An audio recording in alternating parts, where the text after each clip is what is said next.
Bismillahirrahmanirrahim. Assalamu alaikum everyone.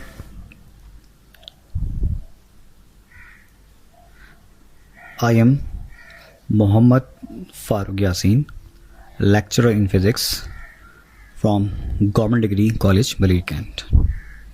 आज हम बात करेंगे second year physics chapter number 19 nuclear physics के इंट्रोडक्शन की, और इसमें हम बात करेंगे मेन फिजन रिएक्शन क्या होता है, फिजन चेन रिएक्शन क्या होता है और फ्यूजन रिएक्शन क्या होता है.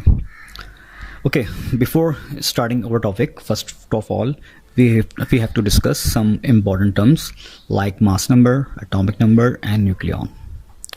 Mass number: the total number of proton and neutron present in a nucleus is called as mass number. It is denoted by x.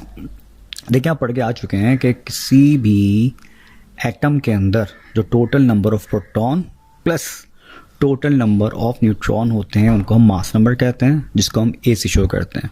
और आपको याद होगा किसी भी एटम में जितने प्रोटॉन होते हैं उतने ही इलेक्ट्रॉन होते हैं, तो proton plus neutron equal to mass number, या आप कह सकते हैं electron plus neutron equal to mass number. Atomic number क्या होता है? The total number of proton और electron in a nucleus of the atom is called atomic number. किसी भी एटम के अंदर जितने नंबर ऑफ प्रोटॉन होते हैं या जितने नंबर ऑफ इलेक्ट्रॉन होते हैं उन्हें हम एटॉमिक नंबर कहते हैं.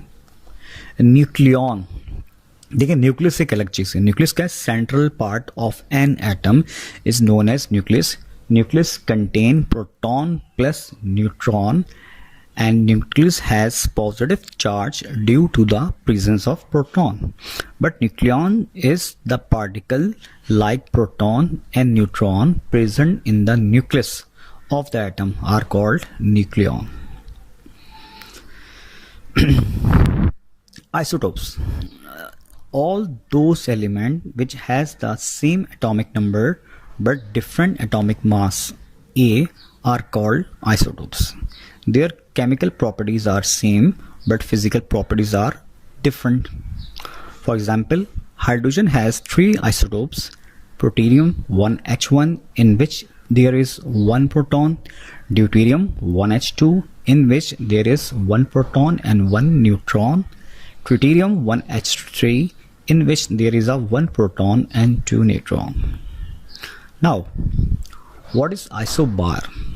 Isobar: nuclei that have the same atomic mass but different atomic number are called isobar.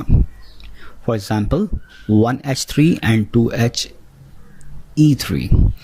So again सुनिएगा, nuclei that have same atomic mass. atomic mass यानी proton plus neutron, atomic mass क्या है? Same है पर atomic number different है. तो देखिएगा यहाँ पे इधर आगे ये 3 और ये 3, इन दोनों के एटॉमिक मास क्या आ रहे हैं आपके पास? सेम आ रहे हैं, बट एटॉमिक नंबर क्या है? डिफरेंट है. Now isotone: nuclei that have the same number of neutron but different number of proton are called isotone. यानी वो न्यूक्लियाई जिनके सेम नंबर ऑफ में न्यूट्रॉन हो but different number of proton हो. जैसे आप लिखे ना 1H3 एंड 2He4. अब गौर करें, लेकिन इसका मतलब क्या, इसमें एक प्रोटॉन है, इसमें 2 प्रोटॉन है. अब ये क्या होता है, अगर आपने निकालने हो नंबर ऑफ न्यूट्रॉन तो एटॉमिक मास में से अगर आप एटॉमिक नंबर को सब्ट्रैक्ट कर दें, 3 - 1 क्या आएगा? 2 आएगा. इस तरह 4 - 2 क्या आएगा? 2 आएगा. तो इसका मतलब है कि नंबर ऑफ न्यूट्रॉन दोनों में क्या हो जाएंगे? सेम हो जाएंगे. तो वो न्यूक्लियाई जिनके नंबर ऑफ न्यूट्रॉन क्या हो? सेम हो, मगर नंबर ऑफ प्रोटॉन क्या हो? डिफरेंट हो, उसे हम कहते हैं आइसोटोन. अब हम बात करते हैं आइसोमर की. Nuclei that have the same atomic number and atomic mass but showing different radioactive properties are called isomer. यानी आइसोमर क्या आता है? वो न्यूक्लियाई जिनमें एटॉमिक नंबर, एटॉमिक मास क्या है? सेम है, बट उसके बावजूद जो उनकी रेडियो एक्टिव प्रॉपर्टीज़ होती हैं वो एक दूसरे से क्या होती हैं? मुख्तलिफ होती हैं. अच्छा जी, रेडियो एक्टिविटी क्या होता है? Henry Becquerel discovered that the new elements which have atomic number are not stable and their nucleus disintegrate by emitting rays. This process is called radioactivity. The phenomena of spontaneous emission of radiation from the nucleons of radioactive substance is known as radioactivity. Actually radioactivity एक phenomena है. Normally concept आपने पढ़ा होगा क्लासमेटिक physics में. वो element जो कि unstable nuclei होते हैं, वो स्टेबल कंडीशन में आने के लिए अपने अंदर से रेडिएशन की फॉर्म में एनर्जी को रेडिएट करते हैं.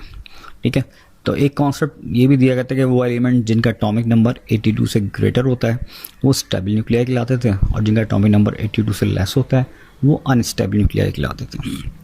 खैर, रेडिएटिविटी दो तरह की होती है. एक कहलाती है नेचुरल रेडिएटिविटी और एक कहलाती है आर्टिफिशियल. नेचुरल रेडिएटिविटी क्या होती है? If the element decay themselves emitting particles and new elements are produced, then the phenomena is called natural radiativity. वो एलिमेंट्स जो अपने अंदर से बगैर किसी मतलब अभी कह लें कि किसी एलिमेंट की इंक्लूजन करवाए बगैर खुद ब खुद अपने अंदर से रेडिएशन को एमिट करें, वो नेचुरल और रेडिएटिविटी कहलाती है. मिसाल तो सूरज रेडिएट करता है, या आपके पास न्यूक्लियर रिएक्टर में आप यूज़ करते हैं यूरेनियम भी ऑटोमेटिकली रेडिएट कर रहा होता है. Artificial radioactivity, if the radioactive elements are bombard by other particle and then are emitting and then this process called artificial radioactivity. ये इसमें प्रोसेस क्या होता है? एक एलिमेंट रेडिएटिव एलिमेंट था, ठीक है, उसके ऊपर बम्बार्टमेंट करवाते हैं हम किसी पार्टिकल की, एंड देन वो अपने अंदर से रेडिएशन एमिट करना शुरू कर दे, तो उसको हम कहते हैं आर्टिफिशियल रेडियोएक्टिविटी. न्यूक्लियर फिजन, देखें न्यूक्लियर फिजन और न्यूक्लियर फ्यूजन ये आप कह सकते हैं यूनिवर्स के दो बहुत ही ज़्यादा पावरफुल और हार्मफुल रिएक्शन है. न्यूक्लियर फ्यूजन है क्या? The process in which a heavy nucleus disintegrate into two middle size nuclei with the release of energy is called fusion. यूँ समझ लें आपके हाथ में एक शीशे का गिलास है, ठीक है, उस शीशे के गिलास को हम कहेंगे हैवी न्यूक्लियस. जब उसको आप ड्रॉप करेंगे तो ज़मीन से टकराएगा और मुख्तलिफ पार्ट्स में क्या हो जाएगा? ब्रेक हो जाएगा. वो जो पार्ट्स ब्रेक होने के बाद बनेंगे उनको हम कहते हैं डॉटर न्यूक्लियाई. और जो साउंड इमिट होगा, ठीक है, जो साउंड इमिट होगा एक्चुअली समझ लें क्या है? वो एनर्जी है. तो ये एक ऐसा प्रोसेस है जिसमें एक हैवी न्यूक्लियस दो या दो से ज़ायद मिडिल साइज न्यूक्लियाई में ब्रेक होता है और हाईली अमाउंट में एनर्जी इमिट होती है. इसे हम fission कहते हैं. In 1934, Fermi and Sacre observed the emission of particle from uranium. In 1938, German scientist Hahn and Stresemann observed that when neutrons strike with the uranium, then barium emit. In 1939, Frisch and Meitner observed that uranium atom break into barium and krypton due to the bombardment of neutron. Diagram में देखिएगा, ये आपके पास एक nucleus है uranium का. इससे जाके strike करता है, टकराता है एक स्लो मूविंग न्यूट्रॉन. देन ये यूरेनियम ब्रेक होता है दो पार्टिकल में, बैरियम में, क्रिप्टॉन में, और इससे रिलीज होते हैं तीन फास्ट मूविंग न्यूट्रॉन. अभी हम पढ़े थे एक ऐसा प्रोसेस जिसमें एक हैवी न्यूक्लियस दो या दो से ज़ायद लाइटर न्यूक्लियाई में ब्रेक हो जाए और हाईली अमाउंट में एनर्जी इमिट हो. इस प्रोसेस को हम कहते हैं न्यूक्लियर फ्यूजन. यहाँ पे इसकी इक्वेशन लिखी है U92 235. न्यूट्रॉन जब टकराएगा ये थोड़ा सा अनस्टेबल हो जाएगा, 235 + 1 236 हो जाएगा. देन इससे इमिट होगा बैरियम, क्रिप्टॉन और तीन फास्ट मूविंग न्यूट्रॉन और हाईली अमाउंट ऑफ एनर्जी. आपको याद होगा 1 किलो यूरेनियम 3 × 10⁶ kg कोल के बराबर एनर्जी इमिट करती है. अच्छा जी, न्यूक्लियर फिजन चेन रिएक्शन, ये वैसे topic class matric chapter number 19 में भी मौजूद था और अभी सेकेंड में भी मौजूद है. सेम यूरेनियम से टकराता है slow moving neutron, barium, krypton और तीन फास्ट मूविंग न्यूट्रॉन से निकलते हैं. अब ये डायग्राम कॉपी पेस्ट को उठा के हमने यहाँ लगा दिया, ये डायग्राम उठा के हमने यहाँ लगा दी, ये डायग्राम उठा के हमने यहाँ लगा दी. अब ये फास्ट मूविंग न्यूट्रॉन जाकर दोबारा टकराएगा यूरेनियम से, दोबारा बैरियम, क्रिप्टॉन और तीन फास्ट न्यूट्रॉन, और ये प्रोसेस बार बार चलता रहेगा. इसलिए इसको बोलते हैं चेन रिएक्शन. ठीक है, एक दफ़ा शुरू हो गया तो शुरू हो गया. और नॉर्मली ये रिएक्शन हम दो जगहों पे करवाते हैं. एक करवाते हैं इंसानों की बेटरमेंट के लिए, न्यूक्लियर रिएक्टर में बिजली बनाने के लिए, और दूसरा इंसानों को डिस्ट्रॉय करने के लिए, तबाह बर्बाद करने के लिए एटॉमिक बम के अंदर. The create energy, this process is used in nuclear reactor and used for the human betterment. This process is also used in atomic bomb which causes the human destruction. Fusion क्या है? Fusion fission के मुकाबले में 8 time dangerous है। ये आपके पास जितने भी स्टार्स हैं इन पे जो एनर्जी प्रोड्यूस होती है ये न्यूक्लियर फ्यूजन से बनती है। न्यूक्लियर फ्यूजन क्या है? When two light nuclear combine together to form a middle size nuclear with the release of energy is called nuclear fusion. थोड़ी देर पहले मैंने आपको मिसाल दी थी कि एक शीशे के गिलास को आप ड्रॉप करते हैं, वो हैवी न्यूक्लियस कहलाता है, ज़मीन से टकराता है, पार्ट्स में ब्रेक होता है। ठीक है, अब आप फॉर एग्जाम्पल इसको रिवाइंड कर लें। अब वो जो पार्ट्स ब्रेक हुए थे वो कंबाइन होके एक हैवी न्यूक्लियस बना लें। ठीक है, शीशा का गिलास बना लें तो एक लाएगा न्यूक्लियर फ्यूजन, यानी दो या दो से ज़ायद लाइटर न्यूक्लियर कंबाइन होके अगर एक हैवी न्यूक्लियस फॉर्म कर लें तो इस प्रोसेस को हम कहते हैं nuclear fusion. Solar and star energy. The temperature of sun is 5 megakelvin at the surface, and that at center is 20 megakelvin, which is optimum temperature for fusion. This reaction is happening on the sun, and the energy obtained from the sun is due to this reaction. Comparison with fission. The energy produced per nucleon in fusion is 6.4 mega electron volt, whereas in fission is 0.8 mega electron volt, which is 8 times larger as compared to fission.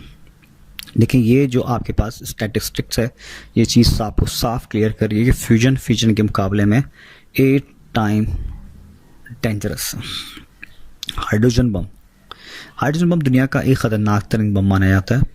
Hydrogen bomb is based on fission reaction. This fission and fusion reaction take place simultaneously. The fission causes the temperature and fusion reaction starts. Therefore, this bomb is called fission bomb.